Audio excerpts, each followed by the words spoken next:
Hello guys, তোমরা thumbnail দেখে নিশ্চয়ই বুঝতে পেরেছো আজকের কিসের উপর ব্লগ। আজকের কিন্তু মজাদার ব্লগ হতে চলেছে, তোমরা স্কিপ করবে না, প্রথম থেকে শেষ পর্যন্ত দেখবে। আর আমাদের রাস পুজোর কিন্তু একটা সেকেন্ড ডে ব্লগ নিয়ে চলে এসেছি, মানে সেকেন্ড আর থার্ড দিনের একটা ব্লগ দেব। বিকেলে ছিল ছোট এবং বড়দের জন্য অঙ্কন প্রতিযোগিতা, তারপর ওখান থেকে দেখে আমি মানুষ ঠাকুরে যাব। মানুষ ঠাকুরের দুদিনই তো যেহেতু একই হয়, তাই দুদিনের ব্লগটা একদিনে করছি। তবে আমরা দুদিনই যে আনন্দ করব সেই দুটো দিনই আমি কিন্তু তোমাদেরকে তুলে ধরছি। তো এখন পেন্ট করা শুরু হয়ে গেছে। প্রথমে কিন্তু কৃষ্ণ আর রাধার পেন্ট হয়, তারপর একটা একটা স্টল রেডি করা হয়। এখন আমি পেন্ট করতে বসেছি, আর আমার স্টলে যারা যারা আছে পরপর পেন্ট করবে। আর পেন্ট কিন্তু শুকিয়ে গেলে তারপর মেকআপ করানো হবে। আমরা কোন স্টলে রয়েছি তোমরা এখন বুঝতে পারবে না, মেকআপ আমাদের হয়ে গেলে তারপর দেখালে হয়তো বুঝতে পারবে। তো চলো কি করছি না করছি তোমাদের সবকিছু শেয়ার করব। আমার পেন্ট শুকনো হয়ে গেছে, আর এখানে আমার এখন মেকআপ চলছে, তোমরা দেখতে পাচ্ছ। আর তোমাদের একটা জিনিস বলি, আমাদের এই পুজো কত বছর হচ্ছে তোমরা কি জানো? এই 2024-এ কিন্তু 65তম বর্ষ পড়লো। যিনি মেকআপ করাচ্ছেন উনি কিন্তু এত বছর ধরে এই মেকআপ আর পেন্ট করিয়ে চলেছেন, আর কয়েকজন হেল্প তো করেই। তো উনি একজন আর্টিস্ট, ওনাকে প্রতি বছরই আনা হয়। তবে এখান থেকে কসমেটিক থেকে ড্রেস আরম্ভ করে সমস্ত কিছু দেওয়া হয়। তবে আমরা কিছু কিছু সময় নিতে পারি না, যেগুলো আমাদের ফিটিংস করে না। যেহেতু আমরা বড় মেয়ে, আমাদের ফিটিংস জিনিস প্রয়োজন, তাই সেই জিনিসগুলো আমরা বাড়ি থেকে আনি। তবে এবছর ওনারা ফিটিংস করে আমাদের জন্য খুব গর্জেস বলতে পারো। আর গয়নাগাটি গুলো যেগুলো প্রয়োজনীয় জিনিস আমাদের লাগে সেগুলো আমরা বাড়ি থেকে আনি। ওনারা কিন্তু দায়িত্ব করেই আমাদের রেডি করেন, যেহেতু ওরা পুরো দায়িত্বটাই নিয়ে নেয় সাজগোজের মানে ব্যাপারটাই মানুষ ঠাকুরের। আর মানুষ ঠাকুরের রিহার্সালের জন্য আলাদা একজন আছে, সবকিছুর ভাগ আছে। আমাদের স্টলে প্রায় রেডি, আমরা চলো স্টলে গিয়ে দেখাই একেবারে। ফাইনালি সেই দিনটা আজকে চলে এসছে। আমাদের কিন্তু ফাইনাল লুক নিয়ে স্টেজে উঠে পড়েছি। তোমরা নিশ্চয় বুঝতেই পেরে গেছো এখন আমার পেছনে 10-10টা হাত হবে, তাই জন্যই তো ফোনটা নিজের কাছে রাখতেও পারবো না। আর যারা সামনে আছে তারা তো ফোনটা নিয়ে একদম স্টেজে উঠেছে। তো চলো এবার দিদি তোমাদেরকে ভিডিও করে দেখাবে।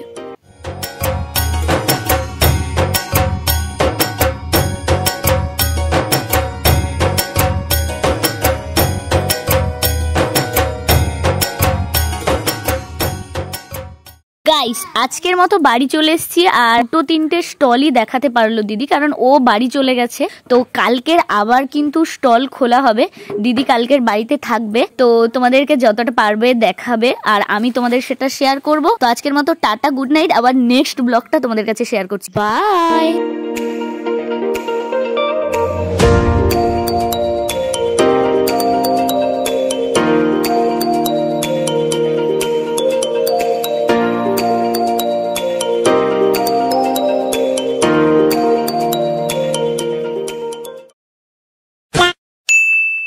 হে গাইস, সেকেন্ড ডে ব্লগ নিয়ে হাজির হয়ে গেছি আমি রমা। আমার ভিডিওর মধ্যে কোনো রকম ভুল ত্রুটি হয়ে থাকলে তোমরা প্লিজ ক্ষমা করে দিও আমাকে। যাই হোক, আমরা এখানটায় আমাদের স্টলে সখীরা রয়েছি। তো এই সখী কথাটা বলতে এরা কিন্তু এখানে সবাই ঠাট্টা করছে, বলছে তুমি মা হও, সখী কি করে হবে? তো মা আর আমরা হচ্ছে সন্তান। আর মাঝে আছে আমাদের লেডি মহিষাসুর। তো আজকে স্টলের ভিতরে বিহাইন্ড দ্য স্কিন কি হয় দেখাবো। প্রথমের দিন আমাদের এক্সপিরিয়েন্স হয়ে গেছে, কি করি না করি শুধু ভিডিও করে দেখাতে পাচ্ছিলাম না।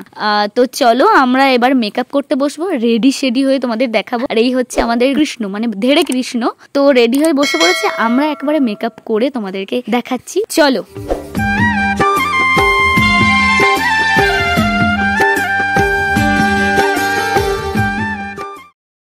তো গাইস, আবার সেকেন্ড ডে আমরা কিন্তু এই স্টেজে উঠে পড়েছি। আর এখানে কিন্তু সবকিছু সেট আপ করছে, আমার হাতটাও এক্ষুনি সেট করবে। আর পেছনে যে মানে সিঁড়িতে করে আমাদেরকে তোলা হয়, এই জিনিসটা যদি তোমাদের দেখাতাম না, মানে এত ভারী ভারী লেহেঙ্গা গুলো আমাদেরকে ক্যারি করতে হয়। তো যাই হোক, আমরা কিন্তু প্রচন্ড আনন্দ করছি। আর আপাতত বিরতি নিচ্ছি, একটু পরে স্টল খুলবে, সমস্ত কিছু রেডি হয়ে গেছে।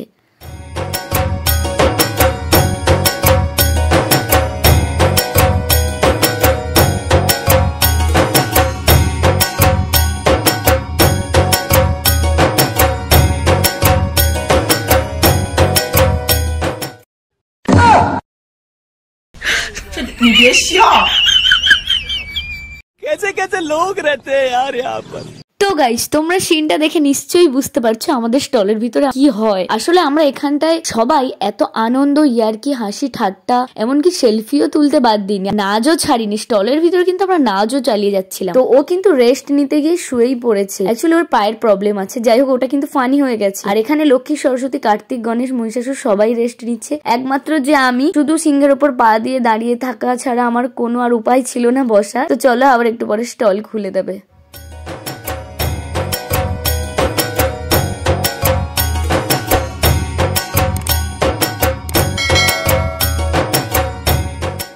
দাঁড়াও, তোমাদের না এবার একটা অন্যরকম জিনিস দেখাই। এতক্ষণ তো দেখাচ্ছিলাম স্টলের ভিতরে আমরা কি করি, আর স্টল খুলে দিলে আমরা একদম স্টপ হয়ে দাঁড়িয়ে থাকি মানুষ ঠাকুর হয়ে। যারা আমাদের সাজাচ্ছিল তারা এতটাই আমাদের হেল্প করেছে, এমনকি স্টেজে শেষ মুহূর্ত পর্যন্ত আমাদের ভীষণ ভাবে হেল্প করেছে। কোনো কিছু প্রবলেম হলে তারা কিন্তু ছুটে এসছে।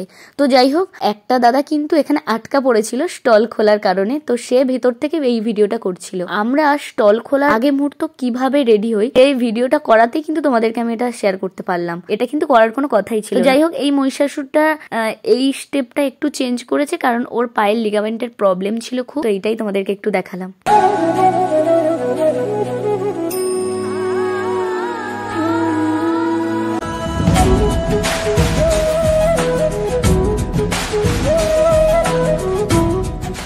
গাইস, মানুষ ঠাকুর শেষ হয়ে গেছে, সবাই কিন্তু আস্তে আস্তে নেমে গেছে। আর আমার এই 8টা হাত খুলবে, তারপর আমি নামবো। তবে এর কিন্তু ওয়েট ভীষণ, এগুলো প্লাই কাঠে দিয়ে বানানো অনেক বছর। পিঠ থেকে যখন খুলছিল তখন যেন মনে হলো একটা বস্তা পিঠ থেকে নামালো।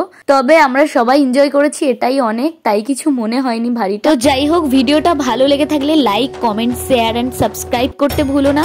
আরো কিন্তু অনেক প্রোগ্রামের ব্লগ আসতে চলেছে, আর সবাই চেঞ্জ করছে, আমি গিয়ে চেঞ্জ করব।